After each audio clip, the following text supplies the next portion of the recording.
Hello everyone, my name is Roy. Welcome to my channel RoysArtyCrafty.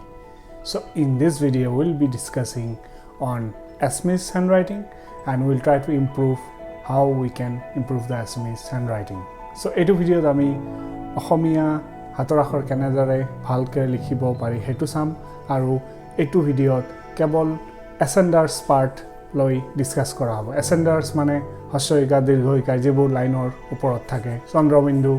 So let's start the video.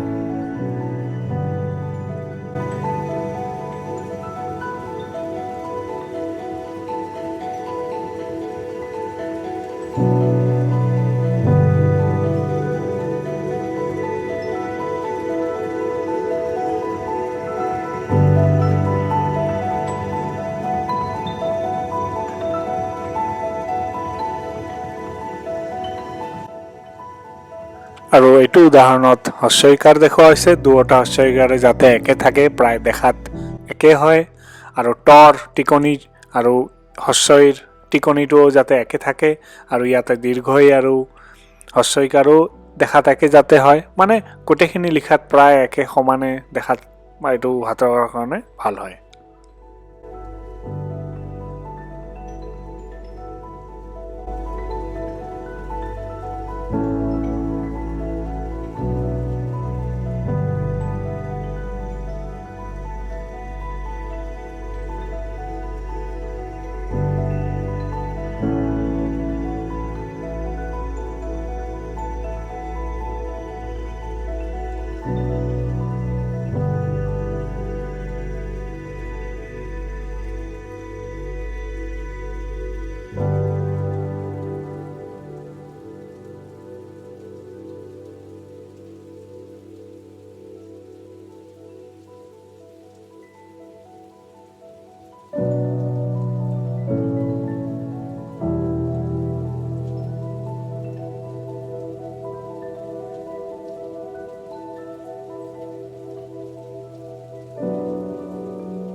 এইটো উদাহৰণত দীৰ্ঘইকাৰ লিখাৰ পিছত কেনেকৈ শুদ্ধ হৈছে নে ভুল হৈছে সাইজটো ডাঙৰ হৈছে নে অলপ সৰু হৈছে সেইটো চাব পাৰোঁ। তাৰে উদাহৰণটো দিয়া হৈছে। কেতিয়াবা ষ্টাইলটো বোল্ড হ'ব পাৰে আৰু কেতিয়াবা লিখাৰ হাতৰ আখৰৰ যিটো লিখাৰ ষ্টাইল হ'ব এইটো লাইট হ'ব পাৰে মানে ক্ষীণ হ'ব পাৰে। তো এতিয়া যিটো 1 নম্বৰত আছে সেইটো বোল্ড হয় আৰু 2 নম্বৰ যিটো এক্সাম্পল উদাহৰণ আছে সেইটো হ'ল লাইট হয়। তো এনেকৈ আপুনি এনালাইজ কৰিব পাৰে শুদ্ধ হৈছে নে ভুল হৈছে বুলি।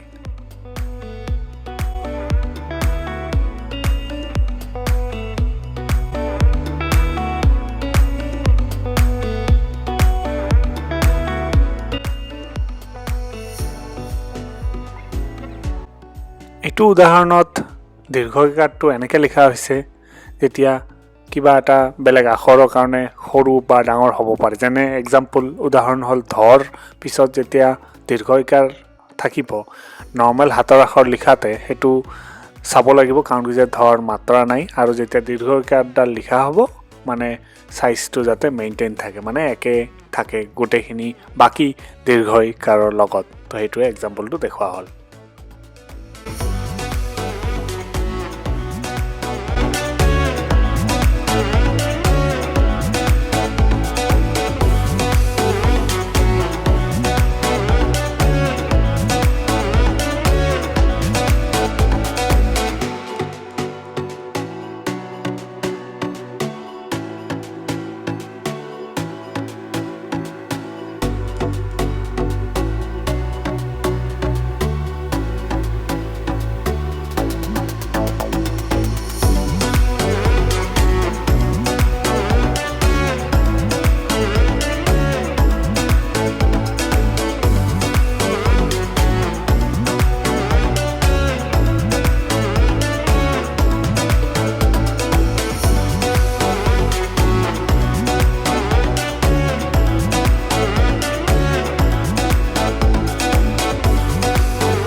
এই উদাহৰণটোত ৰেফ থকা কিছু শব্দৰ মানে প্ৰয়োগ কৰা হৈছে আৰু এনেকে মানে হেণ্ডৰাইটিং বা হাতৰ আখৰটো মানে ৰেফ থাকিলে বিভিন্ন ধৰণৰ শব্দত কেনেকে প্ৰেক্টিছ কৰা হ'ব তাৰে কিছুমান প্ৰেক্টিছ কৰা বা ইউজ কৰা কিছুমান শব্দৰ উদাহৰণ দিয়া হ'ল তো সেইটো চাওঁ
আৰু যদি ভিডিঅ'টো ভাল লাগে প্লিজ লাইক এণ্ড শ্বেয়াৰ কৰি দিব এণ্ড ছাবস্ক্ৰাইব কৰিব নাপাহৰিব থেংক ইউ